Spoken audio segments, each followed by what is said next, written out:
And ఇదేదో చేస్తే బనివాస్ పడిపోతాడు, ఇక్కడ ఏదో తొక్కితే బనివాస్ పడిపోతాడు అనుకుంటున్నారేమో. నా ఇంట్రుక నేను చెప్తున్నా కదా, నా సంస్కారం ఎంతదంటే నేను ఇంకో ఇంట్రుక్ కూడా తీసేవచ్చు, కానీ తల మీద ఇంట్రుకే తీసిస్తున్నాను. నా సంస్కారం అలాంటిది.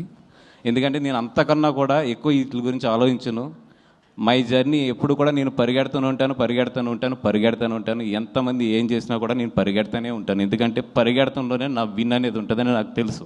నేను నీ గురించి ఆలోచిస్తూ కూర్చుంటే నేను ఎక్కడ ఆగిపోతానని కూడా నాకు తెలుసు. సో పెద్ద మీ గురించి ఏం ఆలోచించట్లేదు. మీరు ఎన్ని ట్రోలింగ్స్ చేసినా ఏం చేసినా చేసుకోండి. అండ్ ఆ ట్రోలింగ్ చేసుకునే వాళ్ళు కూడా చెప్తున్నాను నేను, కొంచెం డబ్బులు ఎక్కువ తీసుకోండి చేసేటప్పుడు. ఎందుకంటే మీ పాజిటివ్ ఎనర్జీని అంతా తీసుకొచ్చి నెగిటివ్గా పెట్టి ఒకరిని తిడటానికి మీరు అంత చీప్గా ఇవ్వద్దు. It's very costly. పొగుడటానికి తక్కువ తీసుకోవచ్చు, కానీ అవతలను తిడటానికి మాత్రం ఎప్పుడు ఎక్కువ తీసుకోవాలి. అవతలలో మీ ఎనర్జీని నెగిటివ్ ఎనర్జీగా చేస్తున్నారు కాబట్టి వాళ్ళ దగ్గర నుంచి బాగా డబ్బులు తీసుకోండి. అలాగే బాగా ప్రిపేర్ అయ్యి ఉంటారు కూడా. సినిమా రిలీజ్ అయినప్పుడు నెగిటివ్ కామెంట్స్ బాగా వేయాలి, లేదా నెగిటివ్ ట్రోలింగ్స్ బాగా చేయాలి, లేదా నెగిటివ్ రివ్యూస్ బాగా చేయాలని. వెల్కమ్.